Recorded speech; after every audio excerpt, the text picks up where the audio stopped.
সাভারে বিক্ষুব্ধ জনতার উপর পুলিশের গুলিতে অন্তত ৮ জন মারা গেছে। কুষ্টিয়ায় ৬ জন, বরিশালে ২ জন এবং রাজশাহীতে সংঘর্ষে এক শিক্ষার্থী নিহত হয়েছে। ভোলায় একজনের মৃত্যু হয়েছে। কুমিল্লা এবং ঝালকাঠিতে এমপির বাসায় হামলা চালিয়ে আগুন জ্বালিয়েছে আন্দোলনকারীরা, ভাঙচুর করেছে আওয়ামী লীগ অফিস। এছাড়াও দেশের অনেক জেলাতেই আওয়ামী লীগের কার্যালয় ভাঙচুর এবং আগুনে পোড়ানোর ঘটনা ঘটেছে।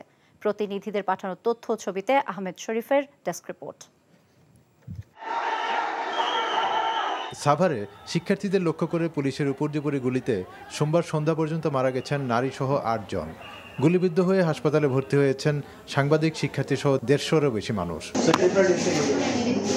অন্যদিকে ধামরাই থানায় আগুন দিয়েছে ক্ষুব্ধ জনতা। সংঘর্ষ ছড়িয়ে পড়ে আশুলিয়া থানার বাইপাইল থেকে সাভার থানা রোড পর্যন্ত। এদিকে সাভারে আওয়ামী লীগের কয়েকজন নেতার বাড়িতে আগুন দিয়েছে ক্ষুব্ধ জনতা। কুমিল্লায় আওয়ামী লীগ অফিসে ভাঙচুর ও এমপি বাহারের বাড়িতে হামলা চালিয়েছে বিক্ষুব্ধ জনগণ।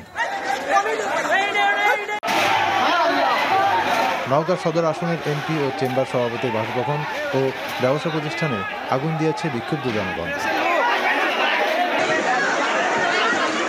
দিনাজপুরে জাতীয় সংসদের হুইপ ইকবারুল রহিম ও বিচারপতি ইনায়েতুর রহিমের বাসভবনে হামলা করে আগুন দেয় উত্তেজিত জনগণ।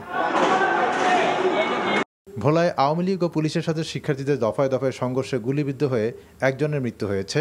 পুড়িয়ে দেওয়া হয়েছে জেলা প্রশাসকের কার্যালয়ের ১৪টি গাড়িসহ ৩০টি মোটরসাইকেল। ফরিদপুর কোতোয়ালি থানায় হামলা, ভাঙচুর, অগ্নিসংযোগ ও অস্ত্রাগার লুট করেছে বিক্ষুব্ধ জনতা।